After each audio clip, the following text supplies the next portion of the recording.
சித்தர் பூமி. அனைவருக்கும் வணக்கம். இந்த நாள் இனிய நாளாக அமைய வாழ்த்துக்கள். ஏஎல்பி அஸ்ட்ராலஜர் சாந்தி தேவி ராஜேஷ்குமார். ஜோதிடம் யார் படிக்கலாம்? நிறைய பேர் எங்கள்கிட்ட கேட்கக்கூடிய விஷயம் அதுதாங்க. ஜோதிடம் படிங்கன்னு சொல்கிறீங்க, எனக்கு ஜோதிடம் படிக்க முடியுமா, எனக்கு ஜோதிடம் வருமா, நான் படிக்கலாமா அப்படிங்கிற கேள்விகள் தான் நிறைய வருது. இதில் ஜோதிடம் யார் படிக்கலாம்? நம்ம லக்ன தன்மைகளை வச்சு ஒவ்வொரு லக்னத்திற்கும் அந்த ஜோதிடம் படிக்கக்கூடிய அமைப்பு எப்படி இருக்கும் அப்படிங்கிறத நம்ம பார்க்கலாம். அதுக்கு முன்னாடி இந்த ஜோதிடம் அப்படிங்கிறது நம்ம எல்லாருக்கும் தேவைப்படக்கூடிய ஒரு விஷயம் அப்படிங்கிறத நம்ம புரிஞ்சுக்கணும். ஒரு ஜோதிடம் அப்படிங்கிறது பெரிய சமுத்திரம்.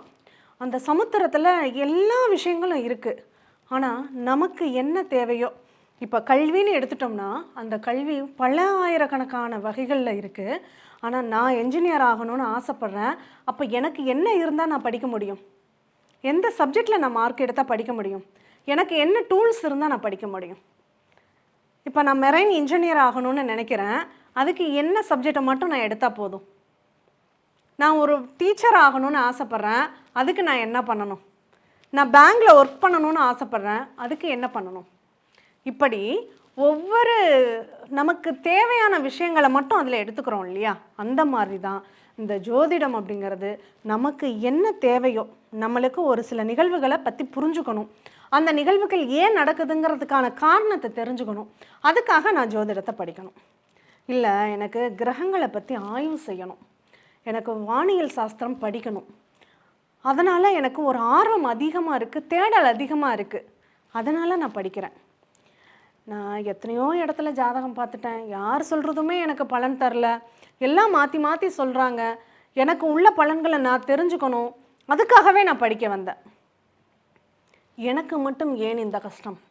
எல்லாரும் நல்லா இருக்காங்க, என் கூட பிறந்தவங்கெல்லாம் நல்லா இருக்காங்க, என் கூட படித்தவங்கெல்லாம் நல்லா இருக்காங்க, எல்லா திறமையும் இருந்தும், எல்லா அறிவும் இருந்தும், எல்லாம் செய்யக்கூடிய அனுபவம் இருந்தும் என்னால் ஜெயிக்க முடியல, என்ன காரணம்? அதை தெரிஞ்சுக்கிறதுக்காக நான் ஜோதிடம் படிக்க வந்தேன். வாழ்வா சாவாங்கிற போராட்டத்தில் இருக்கேன். எனக்கு அடுத்து போகிறதுக்கு போக்கிடமே கிடையாது. இதுலையாவது ஒரு சொல்யூஷன் எனக்கு கிடைச்சிடாதா? கடைசி ஆயுதமாக நான் இதை படிக்க வந்தேன் அப்படிங்கிறவங்கெல்லாம் நிறைய இருக்காங்க இல்லையா?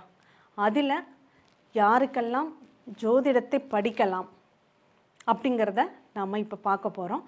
ஒவ்வொரு லக்னம் மாறும்போதும் இந்த ஜோதிடத்தின் அவசியம் எப்படிப்பட்டதாக இருக்கும், அப்போ அவங்களுக்கு படிக்கக்கூடிய அந்த வாய்ப்புகள் இருக்குமா அப்படிங்கிறத நம்ம பார்க்குறோம். இப்போது விருச்சக லக்னம் ஜோதிடம் அவங்களுக்கு ரொம்ப ரொம்ப நல்லா வரும். கண்டிப்பாக அவங்க படிக்க முடியும். அந்த படிக்கிறது மட்டும் கிடையாது, அவங்களால அழகாக அடுத்தவங்களுக்கு எக்ஸ்பிளைன் பண்ண முடியும், கற்றுக் கொடுக்க முடியும், புரிய வைக்க முடியும். அதனால் அவங்களுக்கு பலன் உண்டா? நிச்சயமாக உண்டு. அவங்களுடைய அனுபவத்தையே பலனாக அவங்க சொல்ல முடியும். அந்தளவுக்கு விருச்சக லக்னம் அட்சய லக்னமாக செல்லக்கூடியவர்களுக்கு நல்ல குருமார்கள் கிடைத்து அதன் மூலியமாக அவங்க ஜோதிடத்தில் ஜெயிக்க முடியும். ரொம்ப சிறப்பாக அவங்க இந்த நேரம் புரிஞ்சு அனுபவித்து ரசித்து படிக்க முடியும். அப்படின்னா அது விருச்சக லக்னத்திற்கு முதன்மையாக இருக்குங்க. ஏன்னா உங்களுடைய வழி அவ்வளோ பட்டது, உங்களுடைய வேதனைகள் கடந்த காலத்தினுடைய வடு அப்படிங்கிறது உங்களுக்கு ஒரு இதுக்கு மேலே என்ன பண்ணுறதுங்கிற ஒரு தேடலை கொடுத்துட்ருக்கு. அதுக்கான வடிகால் உங்களுக்கு ஜோதிடத்தில் உண்டு.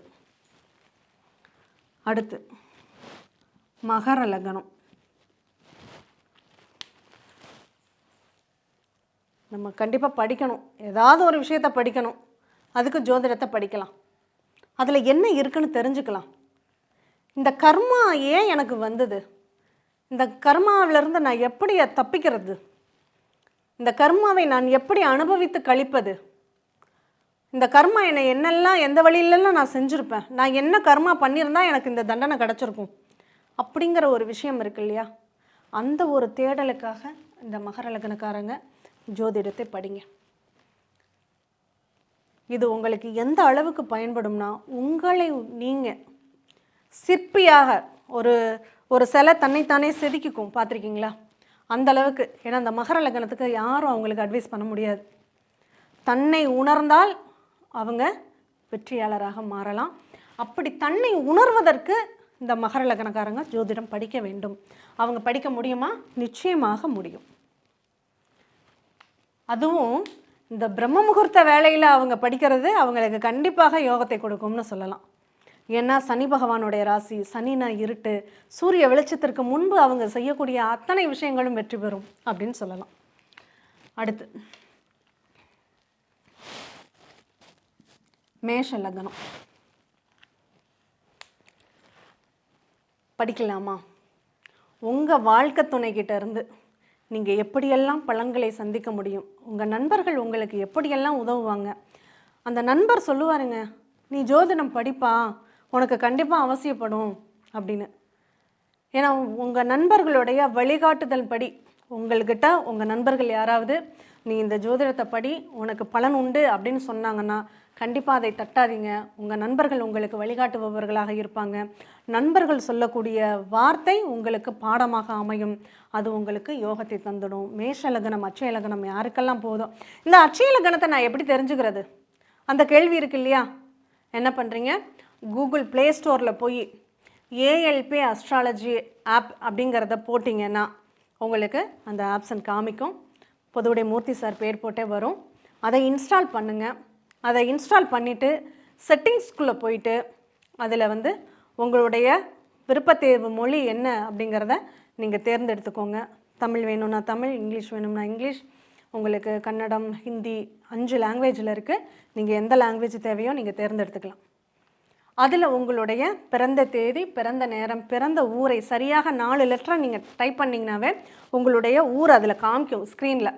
அதில் நீங்கள் ஊரை செலக்ட் பண்ணிங்கன்னா உங்களுடைய லொக்கேஷன் அதில் லேட்டிடியூட் லேண்டிடியூட்லாம் அழகாக ஆட் ஆகிடும்.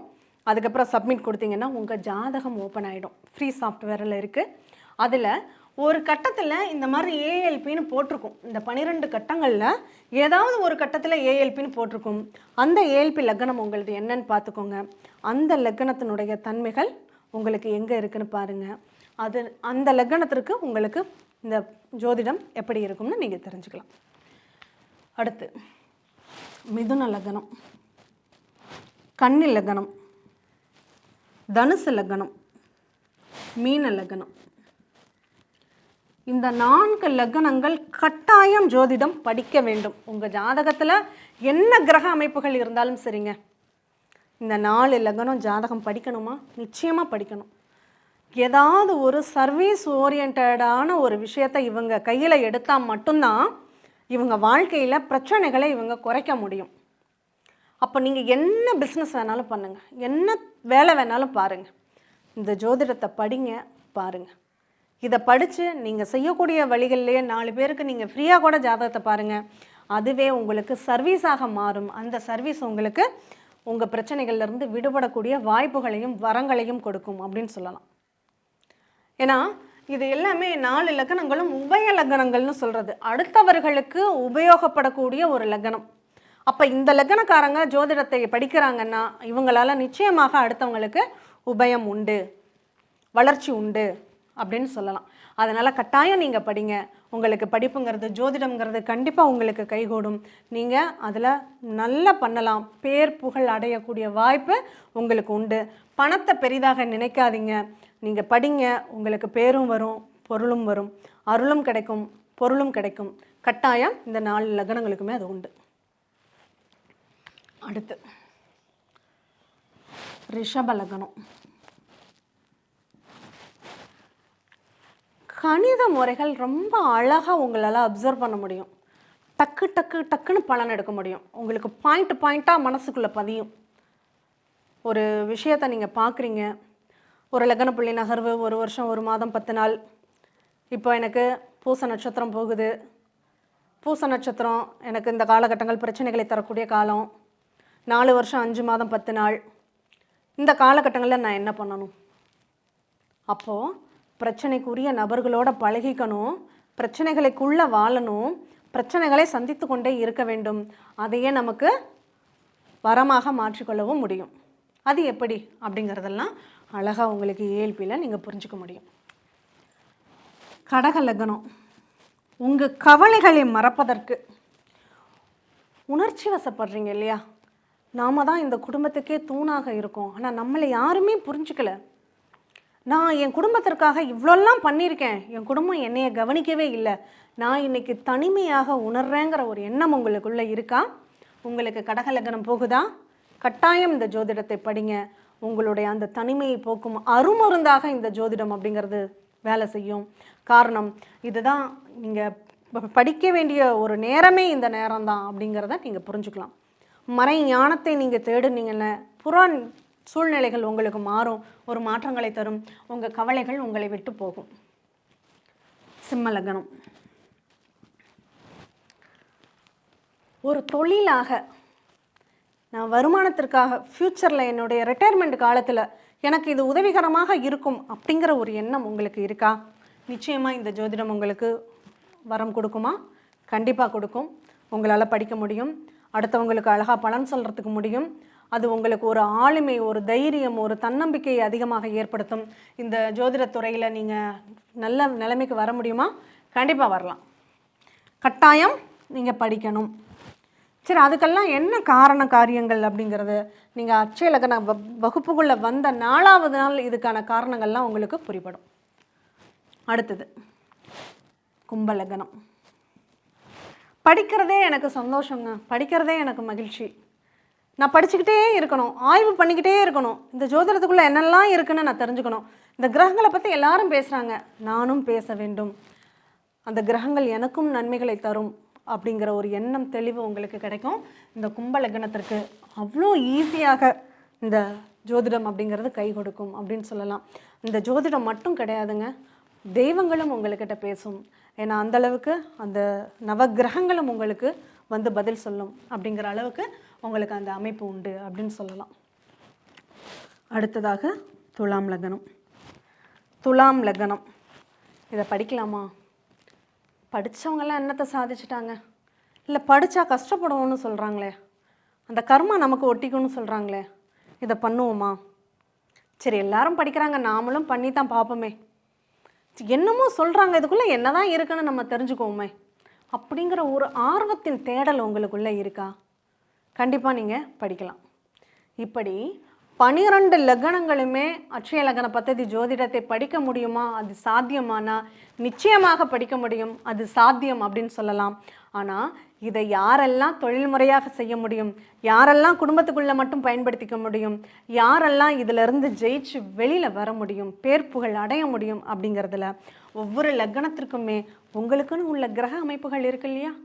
அந்த கிரக அமைப்புகள் படி நீங்கள் அதில் அடுத்த ஸ்டெப்பு என்ன பண்ணணுங்கிறத உங்களால் புரிஞ்சுக்க முடியும். ஏன்னா இது ஒரு அடிப்படையான ஒரு வாழ்க்கை கல்வி, இது ஜோதிடம் மட்டும் கிடையாது. இங்கே அடிப்படையான உங்கள் வாழ்க்கைக்கு தேவையான நம்ம வாழ்க்கையில் பயன்படக்கூடிய விஷயங்களை நம்ம எப்படியெல்லாம் இதுக்குள்ளேருந்து எடுக்க முடியும், நவகிரகங்கள் எப்படியெல்லாம் நமக்கு அழகாக எடுத்து கொடுக்கும் அப்படிங்கிறத உங்களுடைய அடிப்படை வகுப்பிலே உங்களால் புரிஞ்சுக்க முடியும். அந்தளவுக்கு அதனுடைய பாடத்திட்டங்கள் இருக்குது. அதனால் ஜோதிடம் யார் வேண்டுமானாலும் ஜோதிடம் படிக்கலாம், யார் வேண்டுமானாலும் ஜோதிடர் ஆகலாமா? அதுக்கு தனிப்பதிவாக ஒரு பதிவு போடுறோம். படிப்பதை யார் வேண்டுமானாலும் படிக்கலாம். மீண்டும் இனியதொரு நிகழ்வில் சந்திப்போம். நன்றி, வணக்கம். சித்தர் பூமி.